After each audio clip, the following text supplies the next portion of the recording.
Hello, ಹಾಂ ಬರ್ತೇನೆ.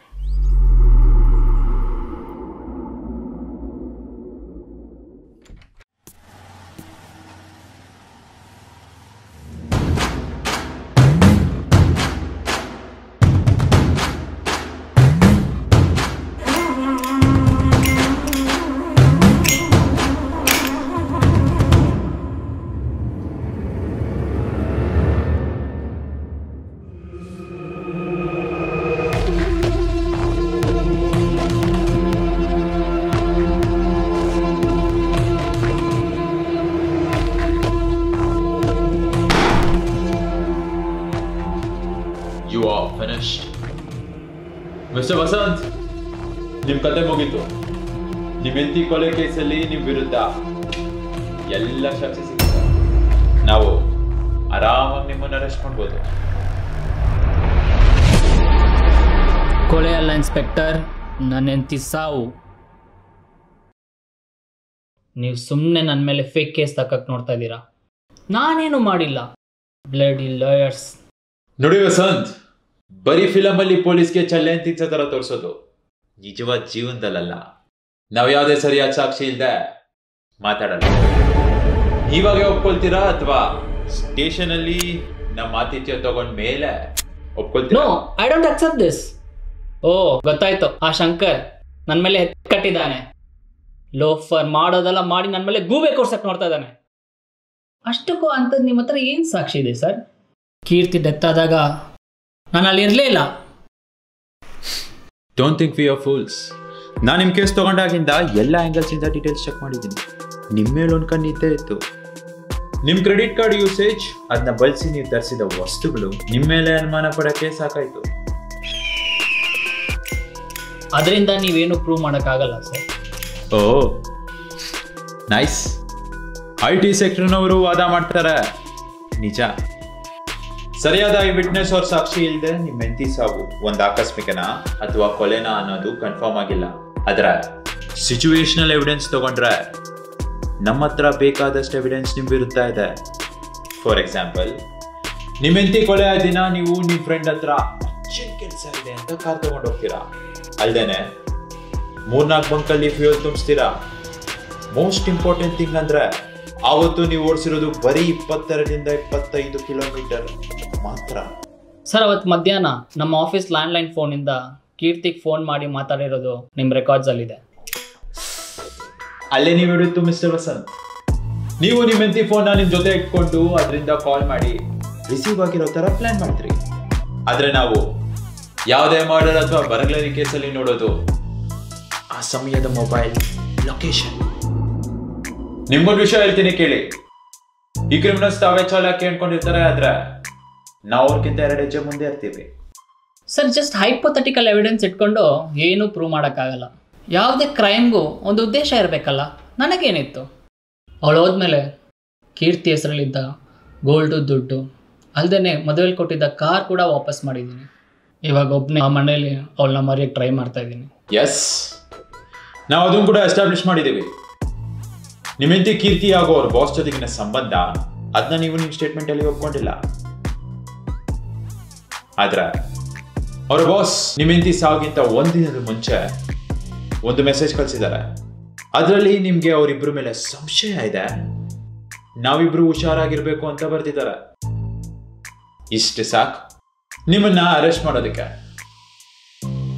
ಇನ್ನೇನಿದ್ರೂ station ಅಲ್ಲಿ ಲಾಠಿ ರುಚಿ ನೋಡಬಿಟ್ಟು ಮೇಲೆ ಭಯಪಡ್ತೀರಾ. ನೀವು ಇನ್ನೋಸೆಂಟ್ ಅಂತ ಪ್ರೂವ್ ಮಾಡಕ್ಕೆ ಏನಿಲ್ಲ ಅಂದ್ರೂ 10 ವರ್ಷ ಒಳಗಡೆ, ಕೇಸ್ ಪ್ರೂವ್ ಆದ್ರೆ 14 ವರ್ಷ. ಏನ್ ಮಾಡ್ತೀರಾ? ನಿಮ್ ಜೀವನನೇ ಮುಗ್ದೋಗುತ್ತೆ. ಎಸ್ ಇನ್ಸ್ಪೆಕ್ಟರ್, ಎಸ್, ನಾನೇ ಕೀರ್ತಿನ ಕೈಯಾರೆ ಕೊಂದೆ. ಅವಳು ಆಡಿದ ನಾಟಕಕ್ಕೆ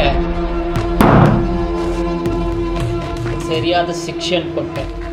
ನನ್ನ ಪ್ರೀತಿಗಿಂತ ಅವಳ ಕೆರಿಯರ್ ಮುಖ್ಯವಾಗಿತ್ತು. ಅದಕ್ಕೆ ನನ್ನ ವಂಶದ ಕುಡಿಯನ್ನು ಅವಳು ಅಬಾರ್ಷನ್ ಮಾಡಿಸ್ಕೊಂಡ್ಳು.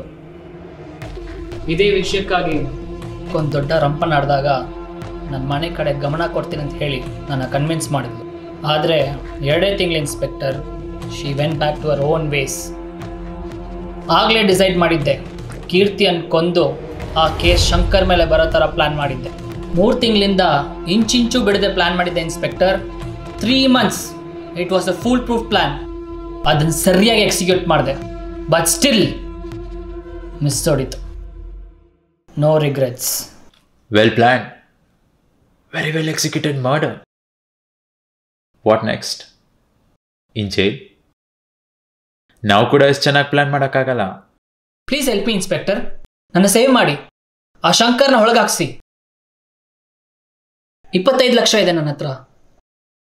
5 ಲಕ್ಷ ಇವಾಗ, ಮಿಕ್ಕಿದ ಆಮೇಲೆ. ನೋ ಕ್ಯಾಶ್, ನನಗಣ ಬೇಡ. ನೀನು ಬಚಾವ್ ಆಗಬೇಕು ಅಂದ್ರೆ ನಂಗೊಂದು ಕೆಲಸ ಮಾಡ್ಕೊಡ್ಬೇಕು. ಹೇಳಿ ಸರ್. ನನ್ನ ಹೆಂಡತಿನ ಕೊಳ್ಬೇಕು. ನಿಮ್ಮ ಹೆಂಡತಿ ಕೊಳೆನಾ? ನೀವು ಕರೆಕ್ಟಾಗಿ ಕೇಳಿಸ್ಕೊಂಡಿದ್ದೀರಾ. ನನ್ನ ಹೆಂಡತಿನ ಕೊಲೆ ಮಾಡಬೇಕು. ಆಗಲ್ಲ ಸರ್, ನಾನು ಜೈಲಿಗೆ ಹೋಗ್ತೀನಿ. ಕೀರ್ತಿನ ಕೊಲೆ ಮಾಡೋಕ್ಕೆ ನನ್ನ ಹತ್ರ ಕಾರಣ ಇತ್ತು. ಇಲ್ಲಿ ಯಾವುದೋ ಅಮಾಯಕ ಹೆಂಗಸು. ಆಗಲ್ಲ ಸರ್. ನೋಡಿ ವಸಂತ್, ನಿಮ್ಗೆ ಬೇರೆ ಚಾಯ್ಸ್ ಇಲ್ಲ. ಲಕ್ಕಿಲಿ ಇಲ್ಲಿವರೆಗೂ ನಿಮ್ಮ ಕೇಸಲ್ಲಿ ಯಾವುದೇ ಸರಿಯಾದ ಸಾಕ್ಷಿ ರೆಕಾರ್ಡ್ ಆಗಿಲ್ಲ. ನಾನೆಲ್ಲ ಸಾಕ್ಷಿನ ಡೆಸ್ಟ್ರಾಯ್ ಮಾಡಿ ಶಂಕರ್ನ ಕೋರ್ಟಿಗೆ ಸಬ್ಮಿಟ್ ಮಾಡ್ತೀನಿ. ನೀವು ಫ್ರೀ. ಒಪ್ಕೊಳ್ಳಿ. ಒಳ್ಳೆ ಆಫರ್. ಒಪ್ಕೊಳ್ದೆ ಹೋದ್ರೆ ನಿಮಗೆ ಗೊತ್ತು ನಿಮ್ಮ ಫ್ಯೂಚರ್ ಏನಾಗುತ್ತೆ ಅಂತ. ಟಿಕೆಟ್ ಅಲ್ಲಿವೆ. Ball is in your court. Sir, ಒಂದು ಕೊಲೆ ಮುಚ್ಚಕ್ಕೆ ಇನ್ನೊಂದು ಕೊಲೆ ಆಗಲ್ಲ.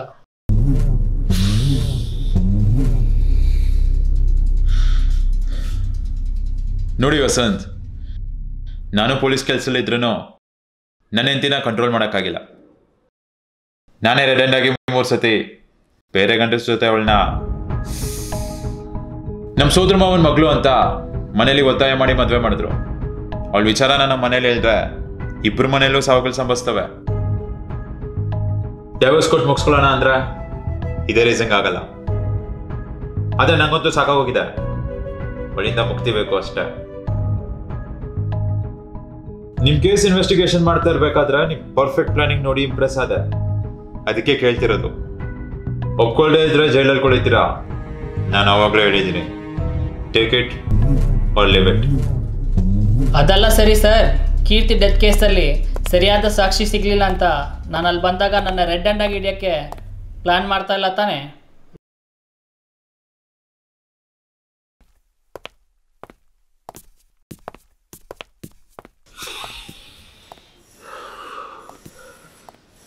ನೋಡಿ, ಇದು ನಮ್ಮಿಬ್ಬರು ಮಧ್ಯೆ ಇರೋ ನಂಬಿಕೆ ಮೇಲೆ ನಡೆಯೋ ಕೆಲಸ. ಅಷ್ಟಕ್ಕೂ ನಾನು ಆ ಥರ ಮಾಡೋಕ್ಕೋದ್ರೆ ನೀವು ನನ್ನನ್ನು ಜೊತೆಗೆ ಕರ್ಕೊಂಡು ಹೋಗ್ತೀರಾ ಅಂತ ಚೆನ್ನಾಗಿ ಗೊತ್ತು. ಇವಾಗ ಹೇಳಿ, ಮಾಡೋಕ್ಕಾಗತ್ತಾ ಇಲ್ವಾ? ಅಷ್ಟಕ್ಕೂ ನನ್ನ ಹತ್ರ ಆಪ್ಷನ್ಸ್ ಇದೆ, ನಿನ್ನ ಹತ್ರ ಇಲ್ಲ, ನೆನಪಿರಲಿ. ಓಕೆ, ನನ್ನ ಹತ್ರ ಆಪ್ಷನ್ ಇಲ್ಲ ಅಂತ ಒಪ್ಕೋತೀನಿ. But with my conditions. ಪೂರ್ತಿ ಪ್ಲಾನಿಂಗ್ ನನ್ನ ಪ್ರಕಾರ ಆಗಬೇಕು. ಎಂಟ್ರಿ ಎಕ್ಸಿಟ್ ಪ್ಲಾನಿಂಗ್ ನನ್ನ ಪ್ರಕಾರ ಇರುತ್ತೆ. ಎಲ್ಲ ಎವಿಡೆನ್ಸ್ದು ಒಂದು ಕಾಪಿ ಕೊಡಬೇಕು. ಕೆಲಸ ಮುಗ್ದಾದ್ಮೇಲೆ ಒರಿಜಿನಲ್ ಕೊಡಬೇಕು. ಓಕೆ.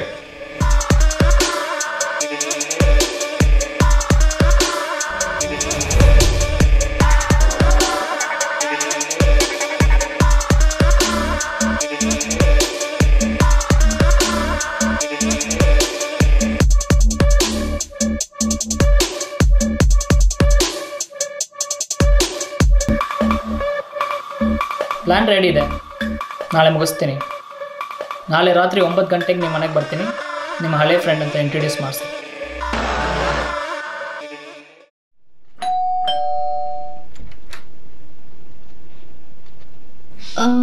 ಹೇಳಿ.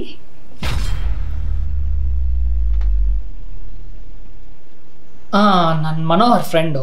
ತುಂಬ ವರ್ಷಗಳಾದಮೇಲೆ ನಿನ್ನೆ ಸಿಕ್ಕಿದ್ವಿ. ಇವತ್ತಿಲ್ಲಿ ಡಿನ್ನರ್ಗೆ ಬರೋಕ್ಕೆ ಹೇಳಿದ. So I am here. ಅವ್ರೇನೇನು ಬರೋ ಹೊತ್ತಾಯ್ತು, ಬನ್ನಿ ಕೂತ್ಕೊಳ್ಳಿ.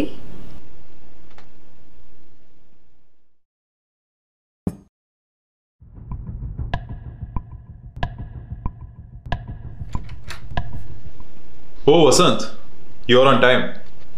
ಕೂತಿರಿ, ಫ್ರೆಶ್ ಅಪ್ ಆಗಿ ಬಂದ. ಲೇ ಮೀನಾಕ್ಷಿ, ಡ್ರಿಂಕ್ಸಿಗೆ ರೆಡಿ ಮಾಡು. ಬಂದೆ.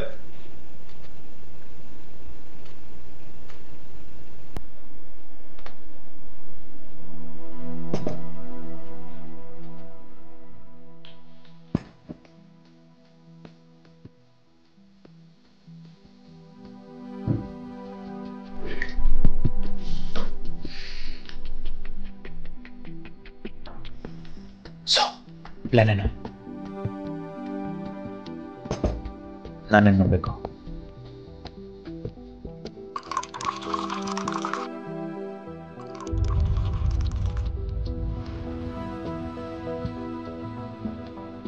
ಸರ್, ನನಗೆ ಯಾಕೋ ನೀವು ಹೇಳಿದ ಥರ ನಿಮ್ಮ ಮೆಸೇಜ್ ಕಾಣಿಸ್ತಾ ಇಲ್ಲ. ಅವ್ರು ಇಷ್ಟೊಂದು ಸಿಂಪಲ್, ಹೋಮ್ಲಿ, ಟ್ರೆಡಿಷ್ನಲ್ ಅನ್ನೋರ ಥರ ಕಾಣಿಸ್ತಾ ಇದ್ದಾರೆ. ಅದೇ ಕಂಡ್ರಿ ಅವ್ರ ಡ್ರಾಪ್. ಯಾವನಿಗೂ ಆ ಸುಂದರವಾದ ಮುಖದಿಂದ ಇರೋ ಕೆಟ್ಟ ಆಲೋಚನೆ ಗೊತ್ತಾಗಲ್ಲ. ಎಲ್ಲರೂ ಅವಳು ಬಳೆಗೆ ಬೀಳೋದು ಹೀಗೆ. ಅಷ್ಟಕ್ಕೂ ನಿಂಗೆ ಯಾಕಿದಲ್ಲ, ಬಂದಿರೋ ಕೆಲಸ ಮುಗಿಸೋಡು.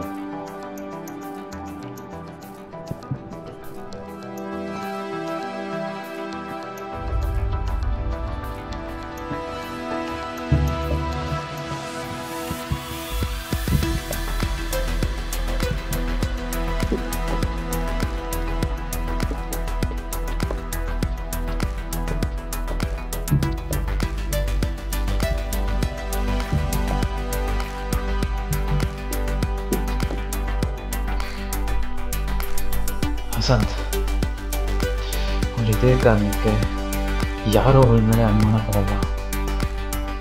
ಅವಳಿಗೆ ಬರೀ ದುಡ್ಡು, ಸುಖ, ಐಷಾರಾಮಿ ಜೀವನ ಬೇಕು ಅಷ್ಟೇ. ಆದರೆ ನೀವು ಒಂದು ಸತಿ ಅವಳನ್ನ ಮುಗಿಸಿದ್ರೆ ರಿಲ್ಯಾಕ್ಸ್ ಸರ್, ಕೂತ್ಕೊಳ್ಳಿ. ಜೀವನ ಎಲ್ಲ ಸರಿ ಹೋಗುತ್ತೆ. ನನ್ನ ಜೀವನ ಸರಿ ಹೋಗುತ್ತೆ ವಸಂತ್, ನನ್ನ ಜೀವನ ಸರಿ ಹೋಗುತ್ತೆ. ಇದೇ ಕತೆ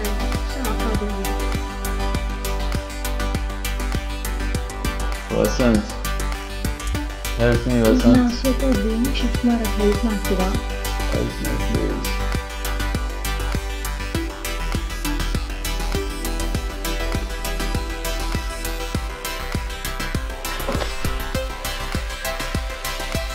ಓ ಸಾರಿ, ನಾನು ಸ್ವಲ್ಪ ಫ್ರೆಶ್ ಅಪ್ ಆಗಬೇಕು. ಅಲ್ಲೇ ಬಲ್ಗಡೆ ಸಿಂಕ್ ಇದೆ, ಅಲ್ಲೇ ನ್ಯಾಪ್ಕಿನ್ನೂ ಇದೆ.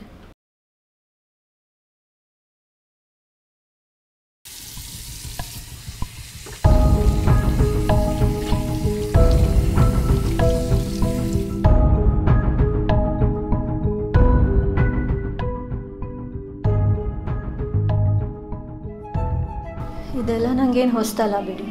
ನೀವು ಬೇಕಾದರೆ ಹೊರಡಿ. ಪಾಪ ಡಿನ್ನರ್ಗೆ ಅಂತ ಬಂದಿದ್ರಿ, ಊಟ ಬಡ್ಸೋಕ್ಕೂ ಆಗಲಿಲ್ಲ. ಓಕೆ, ಪರವಾಗಿಲ್ಲ ಬಿಡಿ. ನೀವು ಬೇಗ ಹೊರಡೋದಿದ್ರೆ ಹೊರಟ್ಬಿಡಿ. ಇವ್ರಿಗೊಂದ್ಸಲ ಎಚ್ಚರ ಆದರೆ ಮತ್ತೆ ಸುಮ್ಮನೆ ರಗಳೆ ಮಾಡ್ತಾರೆ. ಮೇಡಮ್, ನಾನು ನಿಮ್ಮ ವೆಲ್ ವಿಷರ್ ಥರ. ನಿಮ್ಗೆ ಏನು ಹೆಲ್ಪ್ ಬೇಕಾದರೂ ನನ್ನ ಕೇಳಿ.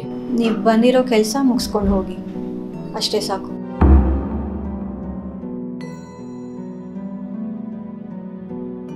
ಅಲ್ಲೇ ರೂಮಲ್ಲಿ ಗನ್ ಇದೆ, ತಗೊಂಡು ಬಂದು ಮುಗಿಸ್ಬಿಡಿ.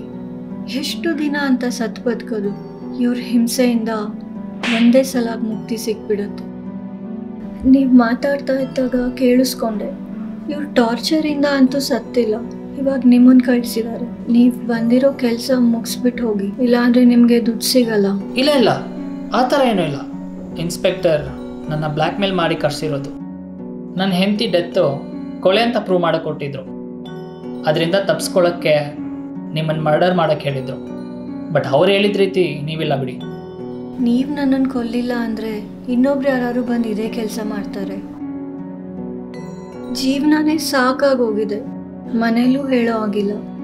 ಕೊಂದ್ಬಿಡಿ ಪ್ಲೀಸ್. ಸಾರಿ ಮ್ಯಾಮ್, ನಾನು ನೋಡ್ತೀನಿ. ಒಂದು ನಿಮಿಷ.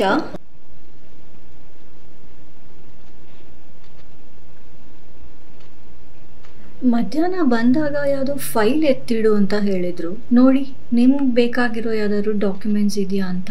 ಇದ್ರೆ ತಗೊಂಡು ಹೋಗ್ಬಿಡಿ, ನೆಮ್ಮದಿಯಾಗಿರಕ್ಕೆ ಬಿಡಲ್ಲ ಇವರಿಲ್ಲ ಅಂದರೆ. Yeah sure.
You're a fool, Mr. Vasant. ನಾನು ಮಾಡಬೇಕಾಗಿದ್ದ ಕೆಲಸ ನೀನು ಮಾಡಿ ಮುಗಿಸಿದ್ಯಾ. ನಾವು am a free bird. I can enjoy my life. ನಿಂಗೆ ಎಚ್ಚರ ಆಗೋ ಅಷ್ಟೊತ್ತಿಗೆ ಪೊಲೀಸ್ ಕಸ್ಟಡಿಲಿರ್ತೀಯ, ಅದು ಡಬಲ್ ಮರ್ಡರ್ ಕೇಸಲ್ಲಿ, with all the proofs. You are finished. Hello police station, ನಾನು ಇನ್ಸ್ಪೆಕ್ಟರ್ ಮನೋಹರ್ ವೈಫ್ ಮಾತಾಡ್ತಿರೋದು. ಬೇಗ ನಮ್ಮನೆಗೆ ಟೀಮ್ ಕಳಿಸಿ. ಇಲ್ಲಿ ಯಾರೋ ಒಬ್ಬ ಬಂದು ಮನೋಹರ್ನ ಕೊಂದು ಯಾವುದೋ ಫೈಲ್ ತೊಗೊಂಡು ಹೋಗ್ತಿದ್ದ. ಅವನ ತಲೆಗೆ ಹೊಡೆದು ಬೀಳ್ಸಿದ್ದೀನಿ.